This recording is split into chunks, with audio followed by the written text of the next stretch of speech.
Hey guys, very good morning and very and beautiful good morning. Welcome back again. बात करने वाले हैं कि ऐसा ओवरनाइट क्या हुआ जिससे हल्ला गुल्ला मचा हुआ है। नाम एक इंसान का है जो दुनिया के महान इंसान है। उनको ऐसा लगता है कि दुनिया उनके इर्द गिर्द घूमती है और दुनिया का स्ट्रक्चर बनाने वाले वो खुद है। उनका नाम है डोनाल्ड ट्रंप। उन्होंने एक बार फिर इंडियन कंपनीज को, इंडियन इकोनॉमी को, इंडियन स्टॉक मार्केट को हानि पहुंचाने की कोशिश की है। वो कैसा इंपैक्ट होगा, क्या मंडे मार्केट क्रैश करने वाला है, इन सब पे डिस्कशन करने से पहले गाइस मैं वेलकम करता हूं आप सबका अपने यूट्यूब चैनल पर जिसका नाम है trade genius. First time visit कर रहे हैं तो वीडियो को लाइक करना और चैनल को सब्सक्राइब करना मत भूलना। और फ्री टेलीग्राम ग्रुप का लिंक आपको डिस्क्रिप्शन मिलेगा जो फ्री ऑफ कॉस्ट है, जिसमें मैं मंडे या ट्यूसडे और हो सकता मंडे तो 100% मैं आपके साथ ट्रेड शेयर करने जा रहा हूं और एक बार फिर बड़े प्रॉफिट के लिए जाएंगे। No doubt market last 7-10 days से पैथेटिक था, बेकार था। प्रीमियम उस रेशो में इंक्रीज नहीं हुआ जिस रेशो में होना चाहिए था, लेकिन ये हमेशा नहीं रहता है। अगर आप टिके रहेंगे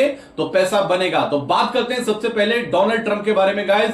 ओवरनाइट 11:30 के अराउंड, रात में 11:30 के अराउंड में एक न्यूज आती है कि डोनाल्ड ट्रंप सरकार और उनके काफी मिनिस्टर इस बात पर प्लानिंग कर रहे हैं कि H-1B वीजा जो पहले इश्यू होता था उसकी फीस स्ट्रक्चर चेंज किया जाए। और फीस स्ट्रक्चर भी इतना ज्यादा जिसकी कोई लिमिट नहीं। ऐसा लग रहा है कि स्ट्रक्चर चेंज नहीं किया, ये पूरे को ही चेंज कर दिया है। तो गाइज पहले जो होता था H-1B वीजा, क्वेश्चन ये होता है कि H-1B वीजा है क्या। तो अगर आपको नहीं पता तो प्लीज जाइए यूट्यूब पर और यूट्यूब पर जाकर फाइंड आउट कीजिए कि इसे वर्क कैसे करता है, क्योंकि अगर मैं बताना शुरू करूंगा तो अननेसेसरी वीडियो बहुत लंबा हो जाएगा। गाइज पहले इश्यू होता था, इसकी फीस स्ट्रक्चर क्या था आपको अंडरस्टैंड करना होगा। पहले H-1B वीजा का फीस स्ट्रक्चर जो था वो $7,000 से लेकर $10,000 तक था। अंडरस्टैंड करना, $7,000 से लेकर $10,000 तक था मैक्सिमम। मतलब जो आप पूरे स्ट्रक्चर को जोड़कर जो ब्रैकेट बनता है या तो $7,000 तक पहुंच जाता था या मैक्सिमम टू मैक्सिमम गया तो $10,000 से ऊपर कभी नहीं निकलता था। लेकिन अभी करंट में ट्रंप सरकार क्या किया है ट्रंप सरकार ने, आई थिंक उन्होंने आज साइन भी कर दिया है। और ये साइन जब हुआ है जब मार्केट क्लोज हो चुका था, वो साइन कर चुके हैं। ये फीस स्ट्रक्चर बढ़ाकर $85,000 कर दिया गाइस।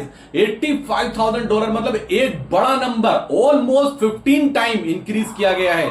अगर मैं $7,000 से कंपेयर करके अगर मैं कैलकुलेट करता हूं तो $85,000 ऑलमोस्ट 15 टाइम के करीब इंक्रीज किया है इस ट्रंप सरकार ने। और इनको पता है कि सबसे ज्यादा impact Indian economy, Indian IT companies और इंडियन शेयर मार्केट को पड़ेगा। इसके बाद भी इन्होंने इतना बड़ा फीस स्ट्रक्चर चेंज किया। आप खुद सोचिए, वो जो हायरिंग करते हैं, जो 85,000 नहीं, 1 लाख डॉलर है गाइस, $1 लाख है, आई एम सॉरी। वो 85,000 जो नंबर है वो एम्प्लॉय हायर करते हैं कंपनीज, या मतलब 85,000 एम्प्लॉयज को वीजा प्रोवाइड करता है हर साल America.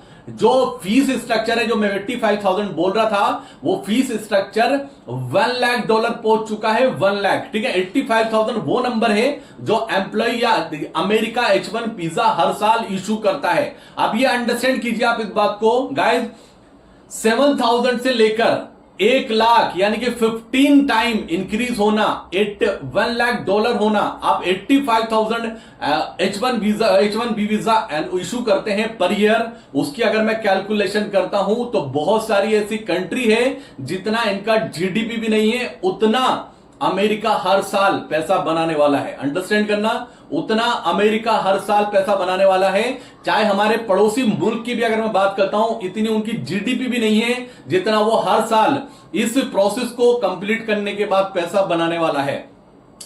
Impact guys, Indian stock market पर इसका इंपैक्ट आएगा, आईटी कंपनीज पर इसका इंपैक्ट आएगा। और इंपैक्ट ही नहीं आएगा, बड़ा इंपैक्ट आएगा। मुझे 5 से 10% का मिनिमम करेक्शन आईटी सेक्टर में दिखाई देता है।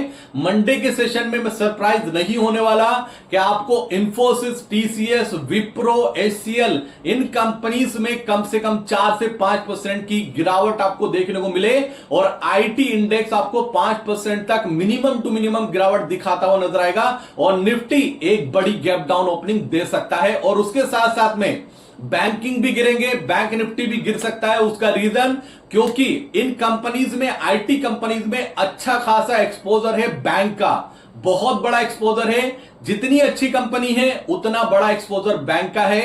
अगर इन आईटी कंपनीज पर प्रॉब्लम आएगी तो कहीं ना कहीं बैंक को भी इशू आने वाला है। तो मंडे के सेशन में जो अनएक्सपेक्टेड न्यूज आई है, मैं बार बार बोलता हूं कि ओवरनाइट कोई भी पोजीशन आप कैरी फॉरवर्ड करें विदाउट हेज मत जाइए, आप कितने भी श्योर क्यों ना हो। बिजनेस चैनल आपको ये बात कभी नहीं बोलेंगे, बिजनेस चैनल आपको सिर्फ बोलेंगे बाय बाय बाय, और वो इतना खुश होंगे इस रैली में। जो लास्ट 600 पॉइंट की रैली आई है गाइस, ट्रेडर खुश नहीं है। अंडरस्टैंड करना, क्या आप खुश हैं? अंडरस्टैंड कीजिए, चाहे आप कैसे भी ट्रेडर हैं, क्या आप खुश हैं इस रैली से? एक ट्रेडर खुश नहीं है, सिर्फ बिजनेस चैनल खुश है, क्योंकि उनका प्रोसेस ये रहता है कि उनकी इन्वेस्टमेंट जो होती है वो डिलीवरी बेस होती है। वो 3 महीने से पहले अपनी पोजीशन को वो एग्जिट नहीं कर सकते, इसलिए वो आपको सिर्फ बाय बाय और बाय बोलते हैं। तो वापस आते हैं टॉपिक पर। डोनाल्ड ट्रंप ने जो ये साइन किया है गाइस, ये इंडियन मार्केट के लिए बड़ा निगेटिव है। अब क्वेश्चन यही रेज होता है कि ट्रंप हमारे दोस्त हैं या दुश्मन है, नहीं समझ में आ रहा। कभी वो प्राइम मिनिस्टर को विशेष करते हैं बर्थडे पर, कभी बोलते हैं कि ट्रेड टॉक के बारे में अच्छे लेवल पर टॉक चल रही है और बहुत जल्दी ये प्रोसेस कंप्लीट होने वाला है, लेकिन वो रिमूव नहीं करते जो एक्स्ट्रा 25% उन्होंने टैरिफ लगाया है। एक बात और अंडरस्टैंड करना गाइस, इन सब के बीच में जो 50% टैरिफ लगा है इंडियन कंपनीज पर, इंडियन प्रोडक्ट पर, वो कंटिन्यू चल रहा है। उसमें कुछ ऊपर नीचे नहीं हुआ, वो कंटिन्यू चल रहा है। वो धीरे धीरे निगेटिविटी और जनरेट कर रहा है। मैं तभी बोल रहा हूं, इस बार की जो रैली है, इस बार की जो तेजी आई है, उसमें कोई खुश नहीं है। सिर्फ बिजनेस चैनल के अलावा बाकी कोई खुश आपको नजर नहीं आएगा। इवन जिसके पोर्टफोलियो भी हैं, बड़ी बड़ी इन्वेस्टमेंट है, वो मुझे भी खुश होते हुए नजर नहीं आ रहे हैं। तो वापस आता हूं फिर टॉपिक पर। इस न्यूज के दम पर आईटी सेक्टर में बड़ा डैमेज आपको देखने को मिलने वाला है और ये कंटिन्यू हो सकता है। अंडरस्टैंड करना, ये एकदम से स्टॉप नहीं होगा, ये कंटिन्यू कर सकता है। दूसरी बात गाइस, अक्सर ये होता है जब आईटी सेक्टर के लिए कोई नेगेटिव न्यूज आती है तो बैंकिंग सपोर्ट करता है, ठीक है ना।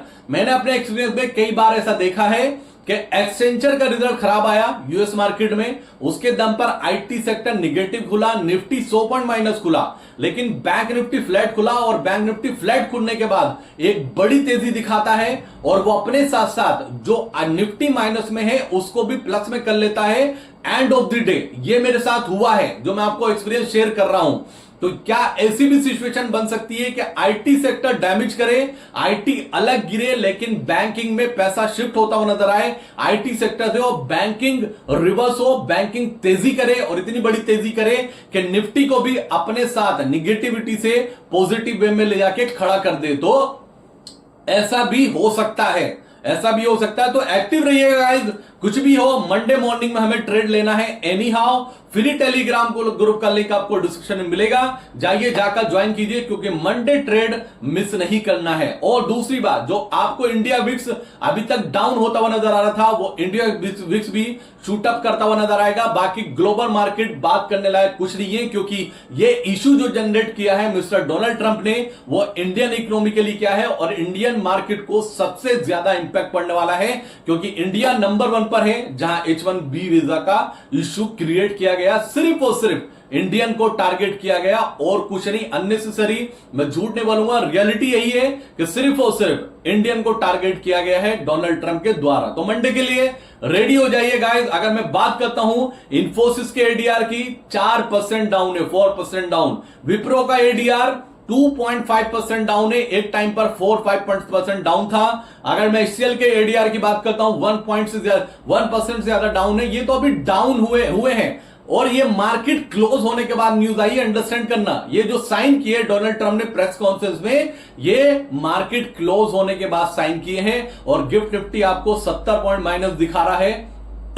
हो सकता है मंडे के सेशन में आपको बड़ी गैप डाउन ओपनिंग देखने को मिले, जिसके चांसेस वेरी हाई है। Thank you so much guys, ये पूरा अपडेट था। एक बार फिर डोनाल्ड ट्रंप दोस्त है या दुश्मन है, अपने आप से क्वेश्चन रेज करना कि वो चाहते क्या है। क्या इंडियन मार्केट को, उनका टारगेट सिर्फ इंडियन मार्केट है, ये आने वाला टाइम और बताएगा। Thank you so much. Video में कुछ अच्छा लगा हो तो लाइक कर देना, चैनल पे फर्स्ट टाइम विजिट कर रहे हैं तो चैनल को सब्सक्राइब करना मत भूलना, और free of cost Telegram group का लिंक आपको डिस्क्रिप्शन में मिलेगा, जाइए अपनी जर्नी स्टार्ट कीजिए। लास्ट 10 डेज में अगर आपने लॉसेस किए हैं, प्रीमियम मीटिंग के द्वारा आपके फेवर में मार्केट चली लेकिन प्रीमियम आपका उस रेशियो में इंक्रीज नहीं हुआ, तो आपके मिस्टेक नहीं है, अपना आपको गिल्टी फील मत कीजिए। यह मार्केट कभी कभी ऐसा टाइम भी दिखाती है, एक साल में एक बार ऐसा जरूर होता है। Thank you so much guys, ये पूरा अपडेट था। बहुत जल्दी मिलता हूं, कुछ नया डेफिनेटली शेयर करूंगा। तब तक के लिए जय हिंद दोस्तों।